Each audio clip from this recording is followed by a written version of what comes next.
뉴스룸을 시작하겠습니다. 최상병 특검법이 어젯밤 법사위를 통과했습니다. 민주당은 입법 청문회를 통해 대통령실의 외압이 드러났다면서 이번 달 임시국회 안에 특검법을 처리하겠다고 했습니다. 구혜진 기자입니다.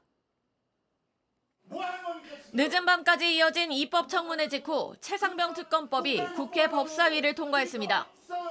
민주당은 6월 임시국회 내에 특검법을 처리하겠다고 밝혔습니다. 가급적 빨리, 그리고 아무리 늦어도 7월 4일 날 6월 임시국회가 끝나니까 6월 국회 안에는 처리한다.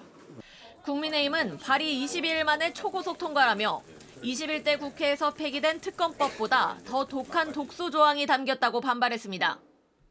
일방 통과된 특검 법안에는 특검 후보자를 민주당과 조국혁신당이 한 명씩 추천하고 대통령이 이들 가운데 한 명을 임명하게 돼 있습니다. 어제 입법청문회에서는 대통령실이 사건 기록 회수를 주도한 정황이 새롭게 드러났습니다. 임기훈 당시 대통령실 국방비서관이 윤석열 대통령과 통화한 직후에 유재은 국방부 법무관리관에 사건 기록 회수와 관련한 지시를 했다는 증언이 나온 겁니다. 임기훈 비서관은 전화가 와서 경북한테 저한테 전화가 올 거다라는 말을 해줬습니다.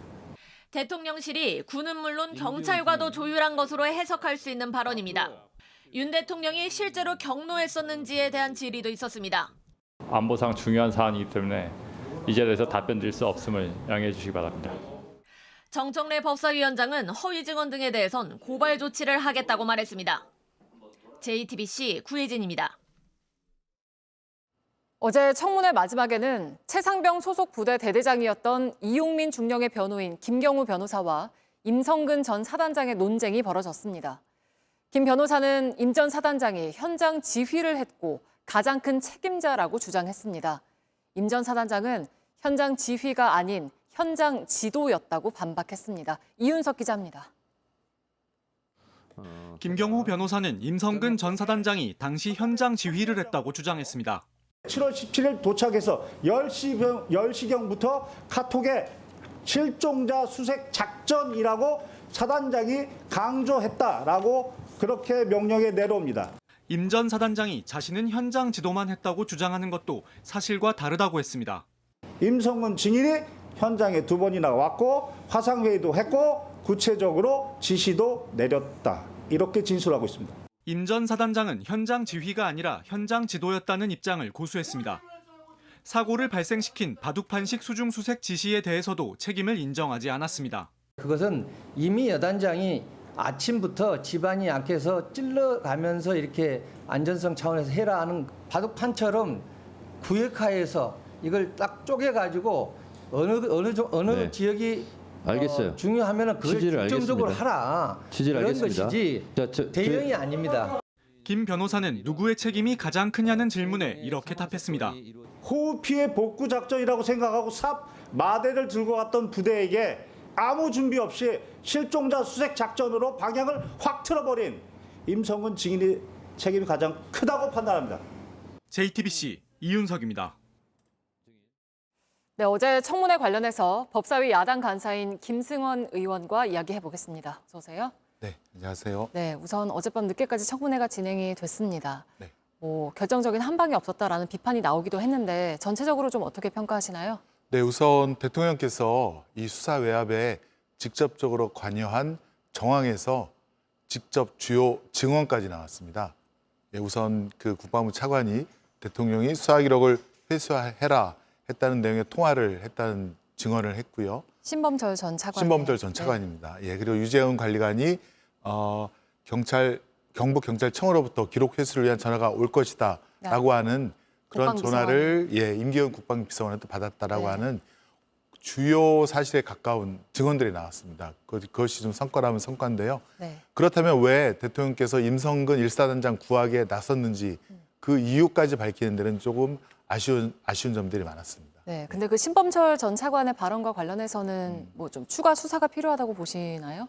사실은 대통령께서 직접 관여한 정황은 7월 31일 날 대통령실 일반 전화 02800-7070으로 전화한 그 이종섭 국방부 장관에게 전화를 한 기록이 있고 이종섭 장관이 그 통화가 끝나자마자 김계한 사령관에게 전화를 해서 수사 기록을 회수하라 그리고 언론 브리핑을 하지 말라. 그런 직접적인 지시가 내려지는데 그렇게 국방부 장관을 움직일 수 있는 사람은 대통령밖에 없지 않느냐. 상식적으로 이렇게 추측할 수밖에 없고요.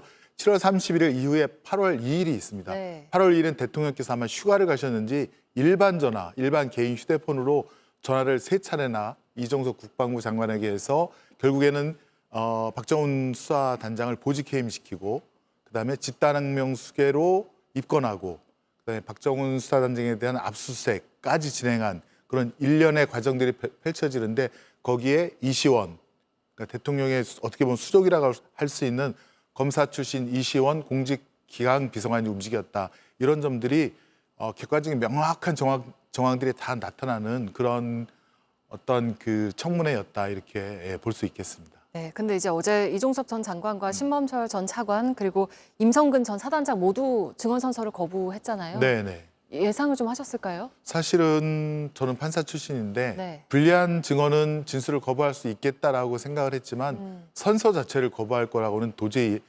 상상을 못했습니다. 네. 왜냐하면 어제 새로 드러난 사실 가운데 이 최해병뿐만 아니라 5명의 해병대원이 그 당시에 같이 그 경유에 휩쓸려간 그런 사실들도 나타났고 그 국방부 장관 그다음에 사단장 등은 다 그런 보고를 다 미리 다 받았던 사람들입니다. 그럼 인간이 양심이 있으면 그런 해병대원들의 아슬아슬한 그런 상황을 보고 어떻게 그 진술을 거부할 수 있을까? 특히 그들은 고위공직자 아닙니까? 국민의 노구로 일을 하고 공직에 관해서 그 진술을 할 의무가 있는 사람들이 네. 선서 자체를 거부하고 자기 필요한 말만 하겠다, 거짓말만 하겠다. 그렇게 그런 태도를 보였을 때 너무나도 황당하고 네. 기가 찰 뿐이었습니다. 뭐 고발 조치까지 하실 생각이 있으실까요? 선서 거부에 따른 고발은 정당한 사유가 있는지 저희는 더 검토를 할 것이고요. 네. 다만 여러 가지 거짓말한 정황들이 있습니다. 이종섭 장관도 작년에 국정감사에서 발언했던 것과 다른 그런 것들이 있고 그래서 국회 모욕죄 정도로 해서 형사 고발 검토를 지금 적극적으로 추진하고 있습니다. 답변 내용이나 어제 청문회 당시의 태도가 좀 가장 아쉬웠던 분을 꼽으라면 누구를 생각하실까요?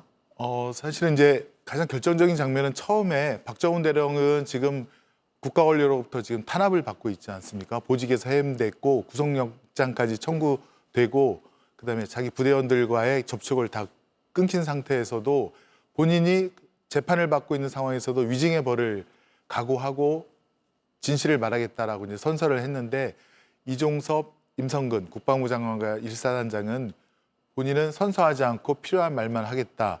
그런 태도를 보였을 때 이미 국민 여러분께서 누가 진실을 말하려고 하는지 판단할 수 있을 거라고 생각이 됩니다. 그래서 저는 임성근 일사단장, 이종섭 국방장관의 그 태도와 진술이 가장 아쉽다 이렇게 말씀드리겠습니다. 네, 이제 국민의힘에서는 이번 입법 청문회에 불참하면서 민주당의 권력 남용이다, 네. 수사 개입이다 이렇게 주장을 했거든요. 네. 거기에 대해서는 어떻게 좀 말씀을 하실까요? 사실은 임성근 사단장이나 그의 처에 통화 기록 한 달치만 확보하면 과연 이런 일이 왜 일어났는지 금방 알 수 있을 텐데 지금 이 국방부 검찰단이나 또 검찰이나 경찰이 이런 거에 대한 수사를 안 하고 있습니다.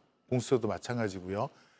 그럼에도 불구하고 저희는 국민의힘 의원들에게 우리 법사위에 들어와서 같이 논의합시다라고 했음에도 계속 지금 4번째 회의까지 거부를 하고 있거든요.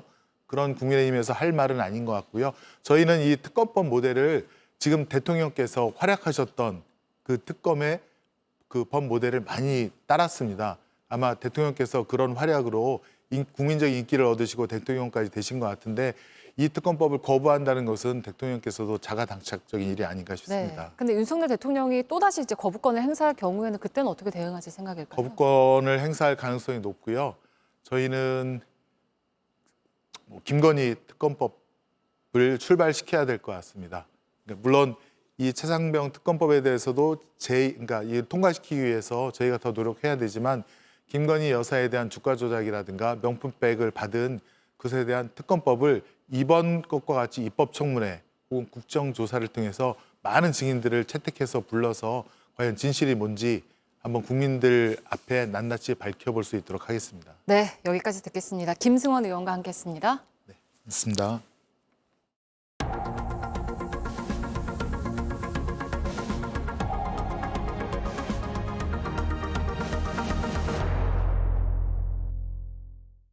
네, 오늘 대한의사협회 산하로 꾸려진 의료계 특위가 첫 회의를 열었습니다. 2025년 의대 정원 사안을 포함한다면 의정협의에 참여할 의사가 있다라고 발표했는데 전공의와 의대생은 이 논의에서 빠졌습니다. 황혜린 기자입니다. 2025년 정원 부분을 포함한다면 의정협의에 참여하겠다. 오늘 의료계 특위가 내놓은 입장입니다. 저희들이 이렇게 어떤 조건에 맞으면은 의정협의회도 나간다고 오늘. 다만 기존의 정원 원점 재검토와 무엇이 다른지에 대해선 제대로 된 설명을 내놓지 않았습니다. 앞서 정부는 이미 2025년 정원이 확정돼 돌이킬 수 없다고 못을 박은 상황입니다. 더욱이 오늘 특위에는 이번 의료 사태의 중심인 전공의와 의대생 단체 대표들은 불참했습니다. 이 부분에 대해서 전공의와 의대생이 좀 그 부분 의견을 구한 이해가 엇갈리지 않는 부분일 겁니다. 아마 원래 전공의들이 요구하던 것과 거의 유사한 수준이라고 생각해요. JTBC 취재 결과 특위 차원에서 전공의와 의대생 단체에 따로 의견을 구하지 않은 걸로 확인됐습니다. 두 단체 모두 의대 정원을 원점 재검토해야 한다는 등의 기존의 7대 요구 입장에서 물러설 생각이 없다는 입장입니다. 한편 특위는 정부 입장에 변화가 없다면 모든 병의원이 다 같이 무기한 휴진에 들어가는 방안도 논의하겠다고 다시 한번 밝혔습니다. 교수들만 할 게 아니다. 그때는 다른 병원이나 이런 거 맞출 수 있으면 다 같이 맞춰서 하자. 그래서 지금 뭐 너무 중구난방 이렇게 투쟁이 따로따로 하는 거 말고 맞춰서 하자. 의협은 27일에 무기한 휴진한다고 했는데 이에 대해 조만간 임현택 의협 회장이 최종 방향을 정해 발표할 예정입니다. JTBC 황예린입니다. 네, 요즘 유독 불법 스팸 문자가 많이 온다 싶었던 분들 계실 텐데요. 경찰이 살펴보니 오픈 채팅방에서 개인 정보가 무더기로 유출된 걸로 드러났습니다. 경찰은 이 정보가 스팸 문자에 활용됐는지 조사하고 있습니다. 김휘란 기자입니다. 지난달 직장인 박주연 씨가 받은 스팸 문자는 예전과 달랐습니다. 자신의 이름이 적혀 있었고 구체적인 액수를 들며 돈을 환급해준다고도 했습니다. 제 번호가 이렇게 팔렸는지 혹은 유출이 된 건지 그것도 좀 제일 걱정이고, 그러니까 더 많이 올까 봐도. 하루에 5번꼴로 날아오는 문자 때문에 일상생활에 지장이 갈 정도입니다. 업무적인 연락도 문자로 많이 오는데 스팸 문자하고 제 개인적인 연락하고 얼핏 보면 구별이 잘 안 돼요. 스팸 문자는 최근 크게 늘었습니다. 2022년 4천만 건에서 지난해에는 3억 건에 달했습니다. 1년 사이 약 7배가 넘은 겁니다. 올해 5월까지도 벌써 지난해의 절반인 1억 5천만 건을 넘었습니다. 피해가 계속되자 경찰이 수사에 나섰습니다. 실제로 지난해 카카오톡 오픈 채팅방에서 개인정보 등 6만여 건이 거래된 걸로 드러났습니다. 누군가 채팅방에 들어와 있는 개인정보를 해킹한 겁니다. 경찰은 이 정보를 판매한 사람이 누군지, 실제 개인정보가 스팸 문자에 활용됐는지 확인하고 있습니다. 개인정보가 우리가 잘 모르는 경로로 유출된 게 일단 기본적인 전제고요. 이 수사기관에서 이걸 면밀히 좀 들여다볼 필요가 있다라는. JTBC 김희란입니다. 어린이집에서 단체 견학을 갔던 18개월 아이가 자신이 타고 온 어린이집 버스에 치여 숨졌습니다. 선생님들이 아이를 놓친 사이 버스도 앞에 있던 아이를 보지 못하고 그대로 출발한 겁니다. 배승주 기자입니다. 주차장에 사고 표시가 새겨져 있습니다. 어제 오전 10시 40분쯤 18개월 된 여자아이가 자신이 타고 온 어린이집 버스에 치여 숨졌습니다. 이 아이는 소속 어린이집 원생 28명과 함께 이날 견학차 산천군 보건의료원을 찾았습니다. 최대한 아이들을 안 걷게 하기 위해서 정문에서 내려주거든요. 이제 그 정문에다가 차를 세워놓으니까 차를 빼줘야 되잖아요. 교사들은 큰 아이들을 먼저 내리게 한 뒤 건물로 데리고 들어갔습니다. 가장 마지막에 숨진 아이가 속한 1세반 아이들이 내렸습니다. 당시 버스에서 내린 아이가 버스 우측 앞에 앉아 있었는데 운전기사가 이를 발견하지 못한 채 그대로 출발했습니다. 운전기사와 교사 5명이 순간 아이를 놓친 게 곧바로 사고로 이어진 겁니다. 있을 수 없는 거예요. 아이 혼자서 걸어가게 하는 거, 시야에서 벗어나도록 하는 그 상황 자체가. 유족들은 큰 충격에 빠졌습니다. 네, 그게 첫째하고 이제 얼마 전에 쌍둥이 낳았다 하더라고요. 경찰은 50대 운전기사를 교통사고 처리 특례법 위반 혐의로 입건했습니다. 또 교사와 원장을 상대로도 과실 여부를 조사할 예정입니다. JTBC 배승주입니다. 박정현 한국교원단체 총연합회 신임 회장이 2013년 고등학교에 근무할 당시 제자와의 관계 때문에 품위 유지 위반으로 징계를 받은 것으로 알려졌습니다. 이달 진행된 교총회장 선거 과정에서는 징계가 성비위 때문이란 의혹이 나오기도 했습니다. 이에 대해 박 신임 회장은 당시 한 제자가 조금 더 노력하면 입시에 성공할 것 같아서 쪽지를 보내 응원했다며 반성하고 성찰하겠다고 밝혔습니다. 어젯밤 서울에 관측 이래 가장 빨리 첫 열대야가 나타났습니다. 기상청에 따르면 어젯밤 서울 기온은 오전 2시 29분에 가장 낮았는데 25.1도였습니다. 열대야는 오후 6시 1분부터 이튿날 오전 9시까지 기온이 25도 밑으로 내려가지 않는 현상을 말합니다. 이번 열대야는 작년보다 일주일 빠릅니다. 이로써 서울은 2022년부터 올해까지 3년 연속 6월에 첫 열대야를 겪게 됐습니다. 경기 광명경찰서가 한 주민으로부터 광명시 모 의원 원장을 의료법 위반 혐의로 처벌해달란 내용의 고소장이 접수돼서 수사에 착수했다고 밝혔습니다. 이 주민은 병원이 정부가 내린 업무 개시 명령을 어기고 불법 파업에 참여했다면서 법적 처벌을 요구한 걸로 전해졌습니다. 병 의원이 업무 개시 명령을 위반하면 3년 이하의 징역 또는 3천만 원 이하의 벌금형에 처해질 수 있습니다. 태어난 지 1004일째 되던 날 그동안 기른 머리카락을 싹둑 잘랐습니다. 올해 2살 된 이율 양인데요. 어느 날 텔레비전에서 소아암을 앓는 친구들을 보고 머리카락을 선물하고 싶다면서 시작한 일이었습니다. 천사 같은 아이의 1004일을 몽글터뷰 이상엽 기자와 함께 보시겠습니다. 태어날 때부터 머리숱이 많았네. 많아. 선생님도 깜짝 놀라셨어요. 다 자라서 나왔네? 이렇게 얘기를 하실 정도로.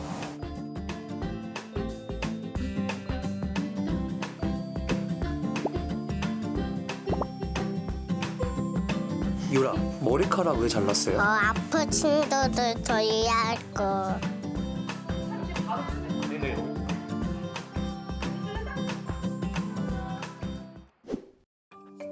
두 살 아이가 미용실 의자에 앉습니다. 그동안 한 번도 깎지 않은 베넷머리를 싹둑 자릅니다. 고사리 손으로 머리카락을 들더니 얼떨떨한 표정을 짓습니다.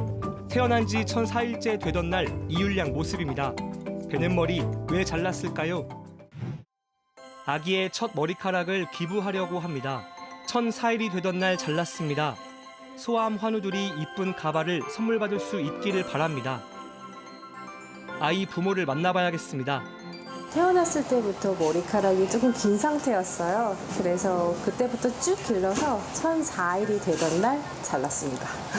사실은 그렇게까지 오랫동안 기를 생각은 없었는데 소아암 친구를 우리가 보고서 그때는 이제 거의 말도 잘 못할 때라서 이제 유리 보여주면서 이런 아픈 친구들이 있어. 이런 친구들 도와주면 어떨까? 이제 그렇게 얘기를 하다가 이제 유리도 나도 하고 싶어 라고 해가지고 사실 기르는 과정이 그렇게 쉽지는 않았습니다.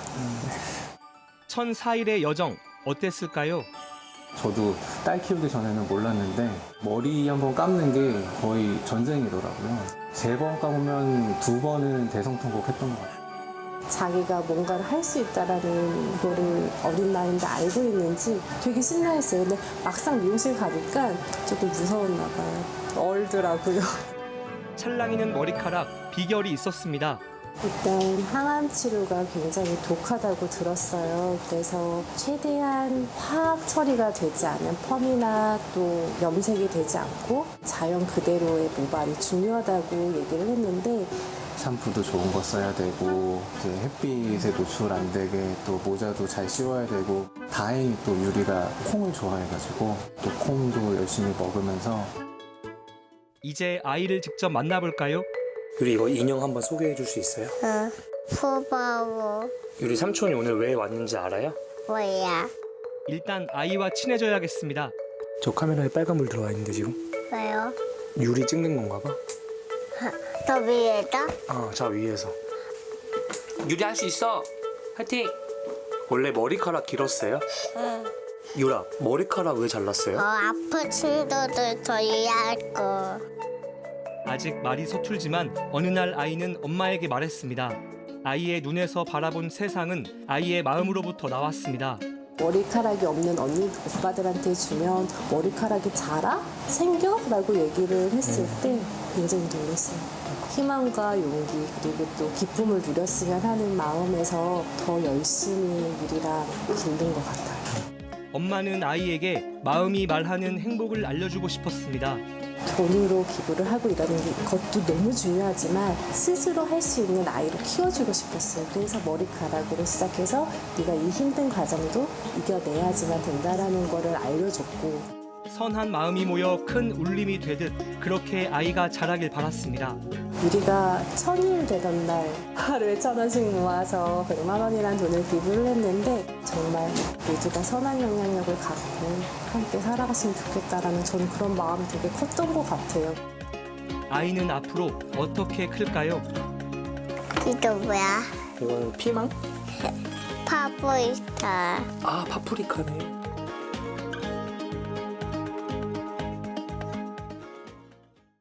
네, 잉글랜드 프로축구에서 뛰고 있는 황희찬이 국내에서 오랜만에 팬들과 만났습니다. 오늘 자선 축구 행사를 열었는데 빗속에도 2,000명 정도의 팬들이 몰렸습니다. 홍지훈 기자가 다녀왔습니다. 우산과 우비로 무장한 팬들이 길게 줄을 섰습니다.